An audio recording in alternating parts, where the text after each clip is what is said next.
Hi everyone, welcome to global online. This is Ankita Sood. आज के session में हम पेपर वन में रिसर्च एप्टीट्यूड के most important and updated questions आपके लिए लेकर आए हैं। स्टूडेंट्स, ये सवाल बहुत ज्यादा जरूरी है, इसीलिए आपको हर एक सवाल के उत्तर के साथ मैं इजी एक्सप्लेनेशन भी दूंगी, ताकि अगर अभी तक आपके कॉन्सेप्ट्स क्लियर नहीं है तो वो बहुत आसानी से क्लियर हो जाए। तो चलिए फिर इसी के साथ डिस्कशन पर आगे बढ़ते हैं।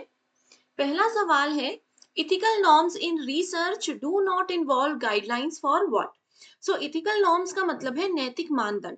अब देखो, जब भी हम रिसर्च करते हैं तो कुछ नैतिकता होती है, कुछ रूल्स बनाए गए हैं कि एज अ रिसर्चर आपको ये सब काम नहीं करने हैं रिसर्च के दौरान। जैसे कि आप अगर कोई डेटा कलेक्ट कर रहे हो, कोई रिसर्च बना रहे हो, तो उसमें जो भी डेटा कलेक्शन होगा वो पूरी ईमानदारी से होना चाहिए। जो आपका रिजल्ट रिसर्च का एक्चुअल में आया है उसको बिल्कुल अच्छे से पब्लिश करना है। किसी और व्यक्ति का डेटा अपने नाम से आप लोग पब्लिश नहीं कर सकते। तो ये सब रिसर्च के एथिक्स के अंदर है। अगर आप इनका उल्लंघन करते हो तो आपको एक हैवी पेनल्टी पड़ सकती है। तो आपको ये बोला है कि रिसर्च एथिक्स में किसको इन्वॉल्व नहीं किया गया। पहला है कॉपीराइट। अभी आपको बताया कॉपीराइट का मतलब क्या होता है, जब आप किसी और व्यक्ति के डेटा को, किसी और व्यक्ति की रिसर्च को अपने नाम से पब्लिश करने लगते हो। तो ये तो रिसर्च एथिक्स के अंदर आता है। बट हमें डू नॉट ढूंढना था, इसलिए ये आंसर गलत है। आगे है पेटेंटिंग पॉलिसी। अब देखो, पेटेंट का मतलब होता है कि कोई भी अगर आप रिसर्च कर रहे हो, आपने बहुत अच्छे से कुछ शोध किया, उस चीज का पेटेंट आप अपने नाम पर ले सकते हो। अब उस पॉलिसी के अंदर कुछ रूल्स होते हैं, उनको स्ट्रिक्टली फॉलो करना वो रिसर्च एथिक्स में आता है। तो ये भी हमारा सही आंसर नहीं है। आगे है डेटा शेयरिंग पॉलिसी। अब रिसर्च एथिक्स हमें बोलता है कि जब भी आप रिसर्च कर रहे हो तो रिसर्च के दौरान डेटा शेयरिंग आप लोगों को करनी है, बट एक लिमिट में जाकर के करनी है। ऐसा नहीं है कि आप जो रिसर्च कर रहे हो सारा डेटा किसी और के साथ शेयर कर लो। ठीक है, तो प्राइवेसी पॉलिसी भी आती है इसके अंदर। तो ये रिसर्च के एथिक्स में है, but we have to select do not वाला ऑप्शन। तो करेक्ट आंसर आ गया हमारा थीसिस फॉर्मेट। थीसिस फॉर्मेट क्या होता है, जो हम थीसिस लिख रहे हैं उसमें क्या फॉर्मेट रहेगा, पहले इंट्रोडक्शन आएगा, टॉपिक आएगा, क्या फॉर्मेट रहेगा, वो सब चीजें थीसिस फॉर्मेट में आती है, जिसके बारे में इथिकल नॉर्म्स बात बिल्कुल भी नहीं करते हैं। अगले क्वेश्चन पर पढ़ेंगे, लेकिन उस पर जाने से पहले बता दूं स्टूडेंट्स की पेपर वन प्रिपरेशन के लिए कंप्लीट कोर्स लेकर आई हूं, जहां पर आपको मॉर्निंग एंड इवनिंग में डेली लाइव क्लासेस मिलेंगी। इन लाइव क्लासेस के साथ आपका सिलेबस तो बहुत आसानी से कवर होगा ही, साथ ही स्टूडेंट्स आपको प्रीवियस ईयर क्वेश्चंस और मोस्ट एक्सपेक्टेड क्वेश्चंस भी हम डिटेल में रिवाइज करवाएंगे। वो भी 2 से 3 बार आपकी फुल सिलेबस की रिवीजन हो जाएगी। साथ ही स्टूडेंट्स, आपको इस न्यू बैच में एक ग्रुप में ऐड किया जाता है, जहां पर हर क्लास के साथ उसके पीडीएफ नोट्स आपको मिल जाएंगे। अपडेटेड मॉक टेस्ट दिए जाएंगे जो कि इंग्लिश और हिंदी में प्रोवाइड करवाई जाती हैं। साथ ही 5000 अपडेटेड क्वेश्चंस हैं, जिसमें आपको हर सवाल के साथ एक्सप्लेनेशन भी दी जाती है, ताकि आसानी से आपके कॉन्सेप्ट्स क्लियर हो जाएं। तो ये 2 नंबर्स दे रही हूँ, इन पर आसानी से आप व्हाट्सएप पर कॉन्टैक्ट कर लीजिए, या फिर डेमो क्लासेस जरूर देखिएगा जो कि ग्लोबल ऑनलाइन ऐप में अवेलेबल है। स्टोर सेक्शन पर सर्च बार में लिखिए कोर्स का नाम, that is UGC net 2025। Content पर जाकर देखो, डेमो क्लासेस, पेपर वन का रिकॉर्डेड कोर्स आपको मिल जाएगा यूनिट वाइज के साथ साथ। फुल सिलेबस मॉक टेस्ट आपके लिए यहाँ पर एग्जाम के लेवल के हिसाब से प्रिपेयर किए गए हैं। External validity in research refers to what. देखो, वैलिडिटी क्या होती है, ये रिसर्च की कैरेक्टरिस्टिक है, रिसर्च की विशेषता है। वैलिडिटी के 2 टाइप्स होते हैं, इंटरनल एंड एक्सटर्नल। जो एक्सटर्नल वैलिडिटी है ना, उसका एक बड़ा अच्छा एग्जांपल देती हूँ। जैसे कि कोरोना वैक्सीन। कोरोना वैक्सीन का जब ट्रायल हो रहा था, तो देखो इतनी ज्यादा पॉपुलेशन है हमारे देश की। ट्रायल के लिए सब लोगों को तो नहीं इंजेक्शन लगे थे, वैक्सीन लगी थी, है ना। ट्रायल के लिए क्या हुआ था, कुछ लोगों को सेलेक्ट किया था, जैसे जिसमें मान लो कुछ एज के हिसाब से लोगों को सेलेक्ट किया गया था कि अगर वैक्सीन का ट्रायल 70 से ज्यादा उम्र के लोगों पर करेंगे तो क्या होगा। एक ट्रायल किया था जिन लोगों का ब्लड प्रेशर लो है, उन पर वैक्सीन क्या काम करती है। तो इस तरीके से ट्रायल किया गया था। जब ट्रायल सक्सेसफुल हो गया, तो फिर सब लोगों पर वैक्सीन लगाना शुरू कर दिया गया कि नहीं यार, सब लोगों पर वैक्सीन सूट कर गई, किसी को कोई दिक्कत नहीं हुई, तो चलो सबको वैक्सीन लगाते हैं, जनरल पॉपुलेशन को वैक्सीन लगाते हैं। तो एक्सटर्नल वैलिडिटी भी यही बोलता है कि पूरी पॉपुलेशन में से अगर हम कुछ लोगों पर कोई ट्रायल करते हैं और वो सक्सेसफुल हो जाता है, तो एक्सटर्नल वैलिडिटी बोलता है कि इसका मतलब है कि वो ट्रायल हमारा पूरी पॉपुलेशन पर भी सही से काम करना चाहिए। अगर कोई नियम 3 लोगों पर एप्लीकेबल हो रहा है, उन पर काम कर रहा है, तो जहाँ से वो 3 लोगों को पिक किया गया था, जिस एज के वो 3 लोग थे, वो ट्रायल उन सब लोगों पर भी काम करेगा। That is your external validity, ठीक है? ऑप्शंस हैं, रिगर ऑफ द स्टडी यानी कि अध्ययन की कठोरता एक्सटर्नल वैलिडिटी होती है, गलत है, अभी आपको बताया। एक्यूरेसी ऑफ द प्रोसीजर कि रिसर्च हम सही से कर रहे हैं कि नहीं। एक्यूरेसी ऑफ प्रोसीजर जो है वो वैलिडिटी जरूर होता है लेकिन मेजरली इंटरनल वैलिडिटी करता है, तो ये ऑप्शन भी गलत है। The relation of research problem with researchers personal life, researcher की पर्सनल लाइफ को कभी भी रिसर्च के दौरान इन्वॉल्व नहीं किया जाता, तो ये तीन ऑप्शंस हमारे गलत हैं। सही आंसर है option number 4, the extent of journalisation that the result provide. Journalisation का मतलब ही ये होता है कि कुछ लोगों पर अगर ट्रायल हुआ है तो जर्नलाइज करेंगे, यानी कि सब लोगों पर, जनरल लोगों पर भी उस चीज को अप्लाई करके पॉजिटिव रिजल्ट आना चाहिए। That is called your journalisation. Clear? मैं उम्मीद कर रही हूँ स्टूडेंट्स, ये जो मैं क्विक एक्सप्लेनेशन आपको दे रही हूँ कि कौन सा क्वेश्चन ऑप्शन सही है गलत है, ये सब चीजें आप अच्छे से समझ रहे हो। एंड अगर चाहते हो कि सेशन को कंटिन्यू करो तो मुझे कमेंट करके बता दीजिए। Very very important question, which of the following digital initiatives provide database of profiles of scientists, researchers and other faculty members working at leading academic institutions and research development organizations। बहुत सवाल, बहुत आसान सवाल है। इसमें आपको बस इतना बोला है कि कौन सा वो एक डिजिटल इनिशिएटिव है इन चारों में से जो कि एक डेटाबेस है, यानी कि जिसमें जो भी हमारे देश के बड़े-बड़े साइंटिस्ट हैं, रिसर्चर हैं, फैकल्टी मेंबर हैं जो आईआईटीज़ वगैरह में काम करते हैं, रिसर्च डेवलपमेंट ऑर्गेनाइजेशंस में जो लोग काम करते हैं, उनकी प्रोफाइल्स कहाँ पर हैं? स्वयं प्रभा, स्वयं प्रभा नहीं है क्योंकि ऑनलाइन लर्निंग टीचिंग प्लेटफॉर्म है जिसमें 40 डीटीएच चैनल के थ्रू ये काम करता है, ये तो नहीं होगा। आगे है ई विद्वान, बिल्कुल सही। विद्वान कौन होते हैं? एक्सपर्ट होते हैं। पढ़े लिखे बहुत ज्यादा जो लोग होते हैं, एक्सपर्ट हैं किसी फील्ड में, वो विद्वान कहलाते हैं। तो इस प्लेटफॉर्म का नाम इसलिए ई विद्वान रखा गया है, जिसमें कि बहुत जो हाई प्रोफाइल लोग हैं, रिसर्चर हैं, साइंटिस्ट हैं, स्कॉलर्स हैं, बहुत बड़े बड़े, उनकी प्रोफाइल्स बनाई गई है। ठीक है, ये देखिए इस तरीके से ई विद्वान है। यहाँ पर देखो कितने एक्सपर्ट्स की प्रोफाइल है, कितनी ऑर्गेनाइजेशंस इन्वॉल्व है और कितने पब्लिकेशंस इन्होंने किए हुए हैं। Identify the correct sequence of following research organizations according to their year of establishment। Latest pattern के अकॉर्डिंग इस टाइप के सवाल बहुत पेपर में आ रहे हैं जहां पर आपको कुछ रिसर्च की इंस्टीट्यूशंस दिए हैं और आपको उनके ईयर ऑफ एस्टैब्लिशमेंट के हिसाब से उनको अरेंज करना है। तो सबसे पहले बात करते हैं Indian council of social science research. ये एस्टैब्लिश हुआ है 1969 में। Then we have national council for rural institutions. So rural institution was established in 1995। इसके बाद आता है ICPR, Indian council for philosophical research, 1977। ICHR, that is historical research, 1972। And Indian institute of advance studies, ये establish हुआ है 1965 में। तो सबसे पुराना कौन सा है? ओल्डेस्ट बोला है ना हमें। सो ये है IIAS, है ना, दैट इज ऑप्शन नंबर ई। तो देखो यहाँ से हमें बहुत इजीली आंसर मिल गया। और ये कैसा सवाल है स्टूडेंट्स, जहाँ से आपको एज इट इज या घुमा फिरा कर सवाल बनेगा, बट बनेगा जरूर। ठीक है, तो इसको अच्छे से नोट कर लेना है। Application of ICT in research is relevant in which of the following stages? So देखो रिसर्च के डिफरेंट स्टेजेस होते हैं। कभी हम रिसर्च में डेटा कलेक्ट कर रहे हैं, कभी प्रेजेंट कर रहे हैं डेटा को, कभी सैंपल कलेक्ट कर रहे हैं।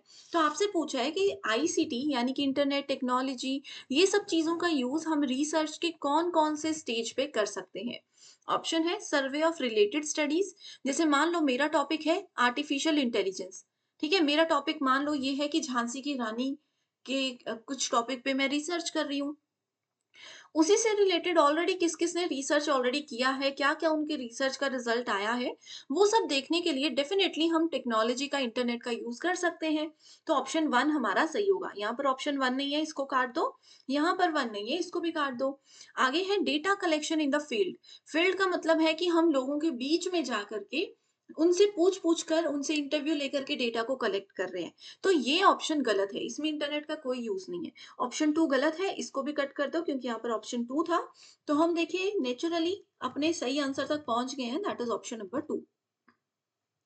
डेटा को एनालाइज करने के लिए गवर्नमेंट ऑफ इंडिया के द्वारा बहुत सारे एप्लीकेशंस टूल्स बनाए गए हैं जो कि क्विकली हमें डेटा एनालाइज करने में हेल्प करते हैं। तो ऑप्शन 3 इसलिए सही है। थीसिस राइटिंग के लिए इंटरनेट का यूज नहीं किया जा सकता, वो आपकी यूनिवर्सिटी के फॉर्मेट के बेसिस पे आपको करना होता है। रेफरेंसेस का इंडेक्स अगर आपको बनाना है तो उसमें आपको आईसीटी हेल्प करता है, क्योंकि रेफरेंसेस को कलेक्ट करने में इंटरनेट का यूज और टेक्नोलॉजी का यूज रिसर्चर्स जो है वो जनरली करते हैं।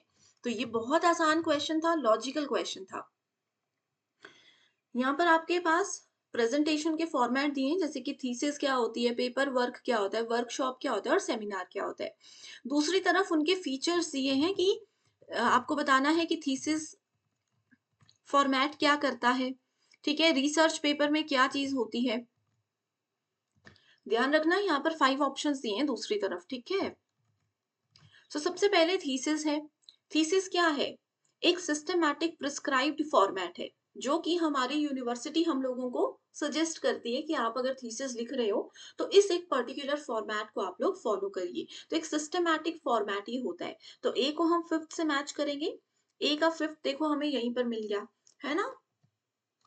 आगे है research paper, presentation of a summary of research done, कि आपने रिसर्च में क्या किया है उसकी एक समरी, एक सारांश रूप में अगर प्रेजेंट कर रहे हो आप, उसको रिसर्च पेपर बोलते हैं। पूरी रिसर्च को एक शॉर्ट फॉर्म में प्रेजेंट किया जाता है, ठीक है। वर्कशॉप क्या है? Target oriented group based reflection. Target oriented मतलब आपका एक स्पेसिफिक टारगेट है।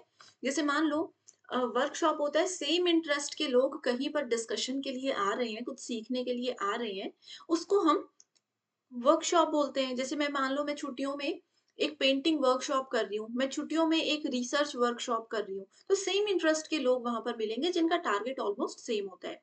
आगे है seminar. Seminar is reflective deliberations based on specific theme, यानी कि एक थीम है, एक टॉपिक है जिसके ऊपर सीरियस डिस्कशन हो रहा होता है। Clear? Qualitative research have higher degree of flexibility. ये बोल रहा है कि क्वालिटेटिव रिसर्च यानी कि जो गुणात्मक अनुसंधान है वो बहुत ज्यादा फ्लेक्सिबिलिटी हमें देता है। बिल्कुल सही है। फ्लेक्सिबिलिटी कैसे देता है? क्योंकि क्वालिटेटिव रिसर्च हमारे पास डिस्क्रिप्टिव रिसर्च होता है ना, जिसमें कि एक पर्सन, जैसे मान लो अगर मैं आपसे रिसर्च का कोई सवाल पूछ रही हूँ, आपको सिर्फ यस और नो में आंसर नहीं देना है, आप उसके बारे में खुल के बता सकते हो। अगर मैं बोलूँ सोशल मीडिया अच्छा है या बुरा है, आप उसको सिर्फ यस और नो में आंसर नहीं दोगे, आप खुलकर बताओगे कि हाँ इस पॉइंट पर देखें तो अच्छा है, उस पॉइंट पर देखें तो खराब है। तो ये फ्लेक्सिबिलिटी है, ठीक है। सो क्वालिटेटिव रिसर्च में खुलकर बात की जा सकती है, अपने पॉइंट ऑफ व्यू हम खुलकर सामने वाले के साथ शेयर कर सकते हैं। तो असर्शन बिल्कुल सही है।